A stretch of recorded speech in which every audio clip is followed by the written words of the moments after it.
ቁማር ይወላችሁ ከተፈጥሯችን ጋር ተመሳሳይ ተደርጎ የተዘጋጀ ፕሮግራም ነው። የሰው ልጅ ፍላጎቱ አያልቅም። በቃ ይሄ ተፈጥሯችን ነው። ለምሳሌ ይሄን ቪዲዮ የምታዩት 10 ሚሊዮን በጣም ያስፈልጋችሁ ይሆናል። ግን እመኑኝ 10 ሚሊዮን ስታገኙት ሌላ 10 ሚሊዮን ትፈልጋላችሁ። አይን ያልፈልግም አትሉ 100% ነግራችኋለሁ። ይሄ ተፈጥሮ ነው። ሰው ልጅ የሚኖርበት አካሄድ ነው። ህይወት እንዳይሰለችን የተደረገበት ይሄ በቃ የተፈጥሯዊ ነገራችን ነው። 10 ሚሊዮን ስታገኙ በቃ ህይወት ያስጠላችኋል፣ ይሰለቻችኋል። ግን ተፈጥሮ እንዳንሰላች ለሰው ልጅ ይሄን ነገር ሰጥታለች። ሌላም ነገር ያምረናል። የሆነ ነገር ስናገኝ ሌላም ነገር። ስለዚህ ቁማር ለምሳሌ ዛሬ 1000 ብር ከበላችሁ የምትፈልጉት እኮ 1000 ብር ብቻ ሊሆን ይችላል። ግን በነጋታው ምን ትላላችሁ? 2000 በላለሁ ትላላችሁ። 2000 ለመብላት ደግሞ ብዙ መስዋዕትነት የምታደርጉት ነገር አለ። ነገሩን እያከበዳችሁት ነው የምትሄዱት። 1000 ስትበሉ በቀላሉ ነው ይበላችሁ። 2000 ለመብላት ግን ሪስኩን ከፍ ታደርጉታላችሁ። በሰዓት ሎስ ታደርጋላችሁ ያላችሁን ማለት ነው። ስለዚህ ቁማር ማለት ከሰው ልጅ ጭንቅላት ጋር ሆን ተብሎ ሰዎችን ለማጥፋት የተዘጋጀ ጨዋታ ነው። በቁማር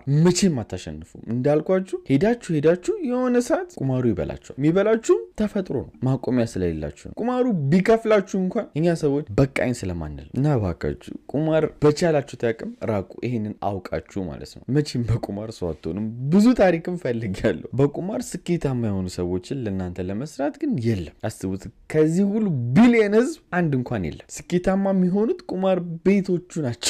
ዋናው ቁማር ቤቱን የከፈቱት እኛ እንዳንሆን ተደርጎ ፕሮግራም የተደረገ ነገር፣ በቃ ውጤታማ ስኬታማ እንዳንሆን የተደረገ ጨዋታ ነው ቁማር ማለት። ስለዚህ ቁማር መቼም አትበሉ።